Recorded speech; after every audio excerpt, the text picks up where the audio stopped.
click it off. And I'm sure this is my iPad, not yours, Tim. Yeah, mine's red. You'll be able to find it.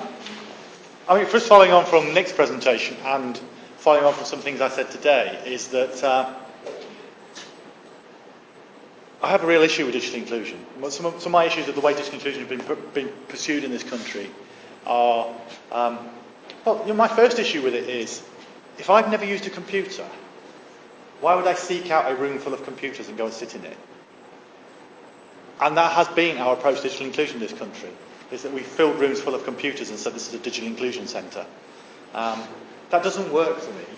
I just don't see why anybody who doesn't use a computer would go and sit in a room, and that's all it's there for. The other thing is, I think people have a real issue with keyboards.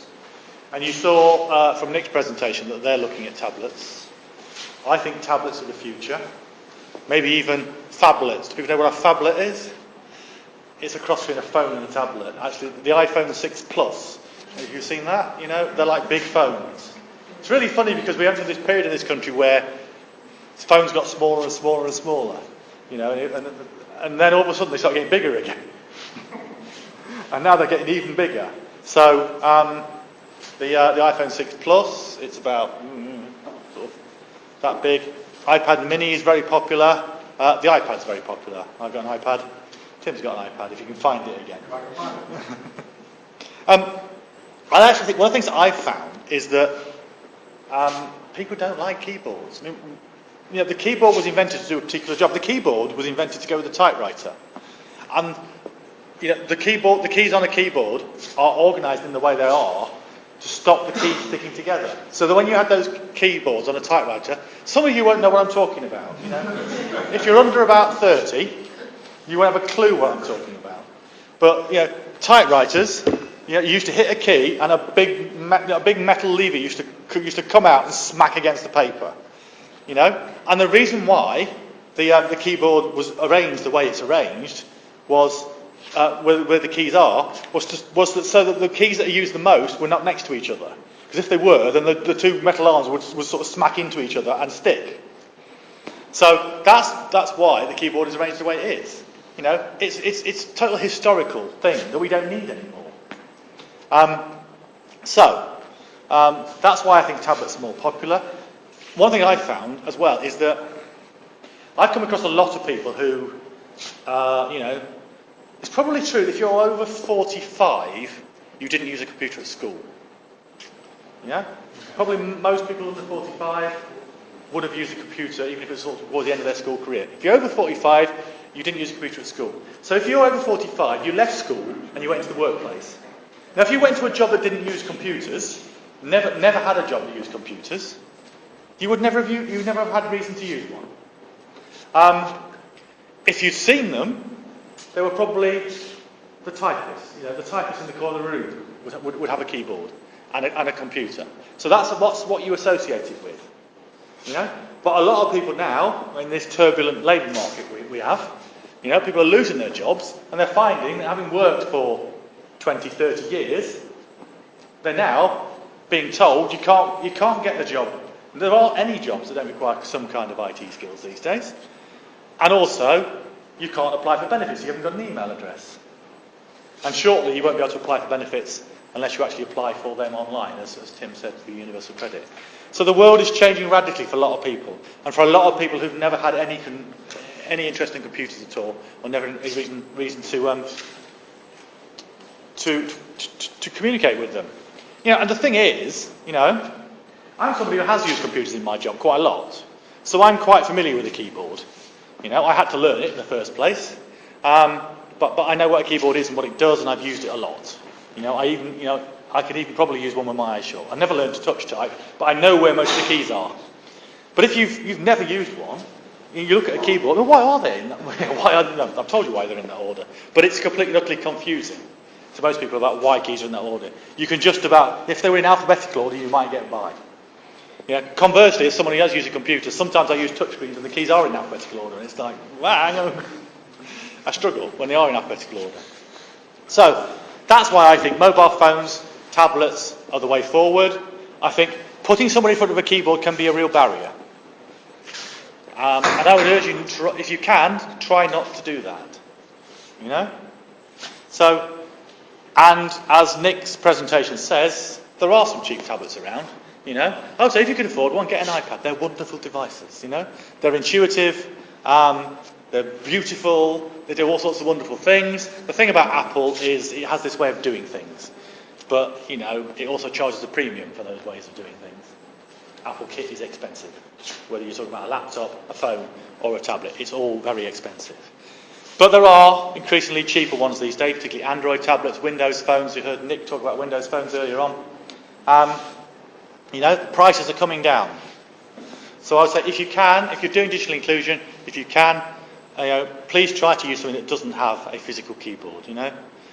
Even the fact is, even this, if you want to type something in it, the keyboard still comes up on the screen, and even that might be a barrier. But I think I find people are more happy with a keyboard that's on a screen than they are on one of those. It's interesting. I was on a train about a year or so ago. I was on a train and I was sat next to a student, a young woman, and she'd got one of those Windows laptops. It's also a touchscreen, and it was like this, but even though it had a physical keyboard, she was using the keyboard on the screen. And I said to her, "Why do you do that? Why don't you just got a big keyboard there?" And she said, "Oh, I much prefer it on the screen." So even though her laptop had a big keyboard attached to it, she was still using the one on the screen. So I think tablets are more intuitive, but actually, you know. And it took me quite a long time to come to this realisation, because I'm somebody I actually did English at university. So I'm a big lover of literature, I'm a lover of reading and writing, but I also recognise that reading and writing is a big barrier. And one of the things is, I was talking to Anna at lunchtime, a lot of people, they sort of forget that actually one of the things about digital exclusion is literacy related, you know? And it's one of the reasons why I don't think we should put all our eggs in the basket of making people go to libraries. Because a lot of people won't go to libraries because they struggle with literacy. And therefore, they've never felt comfortable in libraries. So, I actually think the fact that the sort of stuff I was talking to you earlier on about being able to use more video, more audio, that sort of stuff, is actually the way forward. And the more we can sort of ease writing out of some of our relationships, the better, I think. You know, I'm a big lover of storytelling. Actually, the best way to tell stories is not to read them or write them, it's actually to tell them. You know, and we can do this. You know, we can do this. You can do this on video and audio, and you can carry it around with you now. You know, in something like this.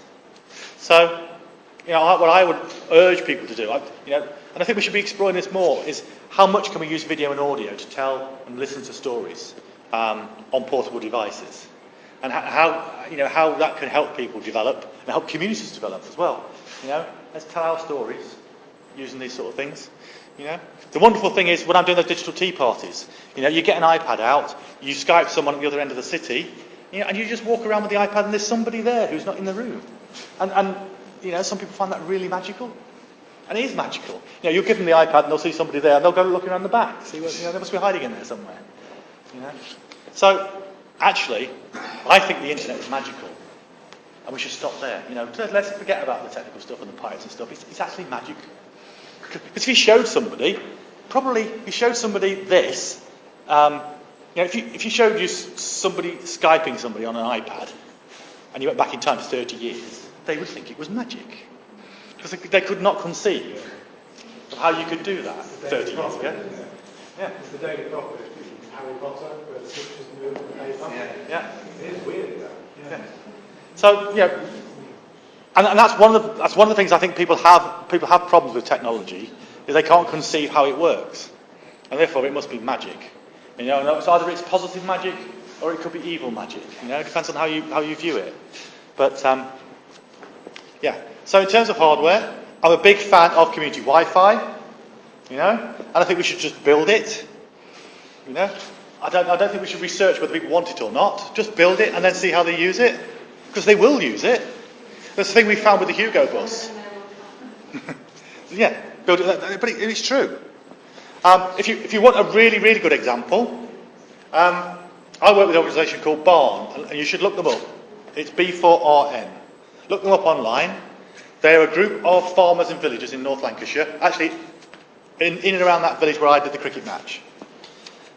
Those people are digging and laying their own fibre cables in a rural part of Lancashire, and they're connecting up 2,000 properties in a very remote rural part of Lancashire to 1 gigabit per second connections to every property. And that's 1,000 megabit per second. And the average internet connection in this country is about 20 megabits per second. And these people are remote rural farmers, and they're getting 1,000 megabits per second. And because they're doing it all themselves through their own, their own hard work, their own labour. They're digging trenches across fields and they're laying cables. They're in one of the most remote parts of the country, and they're getting the fastest internet connections in the world. So these things can be done. And they didn't what they have done is they've got everybody to put money into the pot. So they didn't research whether people wanted it. They said, just pay for this, and they did. So I'm a big believer in they'll come. When we take the bus out, the Hugo bus in Leeds, people come. It's an attraction. And you also have to look what Google have put 1,000 megabit connections in 2 cities in America. And again, they didn't ask people if they wanted it and research what they would do with it. They just did it. And actually, what's happening now is all the techie people are moving. People are buying houses in those cities and renting them out to techie people just to see what they'll do with it. So, good there will come works, I think, in the internet sense. So what I say is we need ubiquitous Wi-Fi, we need tablets, not keyboards, and we need to have fun with it all. So I think that's what I've got to say, really. Thank you.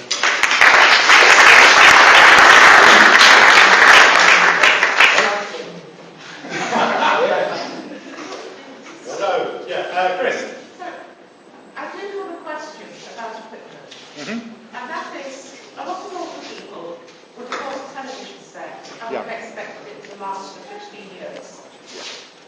A tablet, if you're lucky, you're probably going to get 3 years before the operating system is actually going. Sealed in, mounted in battery, goes. How do we, what can we do for these people? I think. They can't afford to be replacing a piece of tech every 3 years. I think that's right. I think we need more recycling schemes, community recycling schemes. I think you're dead right about people not understanding how quickly these things wear out, and it's built-in obsolescence. I know that. I've only had this for less than a year, but I've not upgraded it to the next operating system because people have told me that it slows it down. So, and it's deliberate, that sort of stuff, and it's not right. But we know it happens. It's funny. I was doing some work with some small businesses, and I went to this guy's house who was running his business from home, and I was working with them because there was bad broadband in that area. And this guy was moaning about the speed of his broadband, and he showed me something on his computer, and I said, actually, some of that slowness is not your broadband connection, it's your computer. And he got really upset. And he said, when I bought this computer in 2005, it was state of the art. 2005 is a very long time in commuting terms. But his car was 20 years old and it was running fine. So people don't understand about tech. Tech moves very, very quickly. And that's part of the education process. We have to educate people about these things. But also, it's an expense. You're dead right about that. So we need more recycling schemes, loan schemes, renting schemes, all these sorts of things, I think. We've got to try and keep the costs down whatever way we can. Yeah, I was wondering. That's what's going to happen with circular economies. People aren't going to actually buy simple things and use when the next version comes on. And the cost of these yes, but the performance around the market now is fairly poor. And it will create Yeah, I think I heard a programme about leasing a while back. National Union of Students, their main head offices, they lease the light bulbs from Philips, who make the light bulbs, and anything goes wrong, Philips just replace them, and they're guaranteed the upgrades and so on. And it's therefore in Philips' interest to make longer-lasting light bulbs because their costs are doing it. So they've shifted the cost over back to the manufacturer, and then, all the car loan schemes turn out to be leasing schemes now, don't they, and so on. So yeah, that might be a way to go. We're supposed to be doing some thinking on the tables now, Rob, aren't we? Yeah. So it's heads together on your tables go, so what does all this mean for our big local area?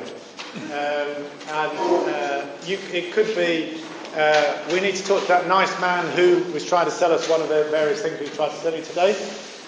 It could be, this has got nothing to do with our big local area, or this has got everything to do with it. It might be about which way will you use your money in your big local area. So is it commissioning somebody to deliver the service for you? Is it making grants available to people to buy equipment? Or is it loans? Is it setting up some sort of social investment where, like Clanmet were doing and so on, and Barn presumably, they own the system and the rental streams and so on. So how would you use this in your big local areas? Just have a conversation for a few minutes on the table. It might be an opportunity for you to fill out section 6 of your evaluation form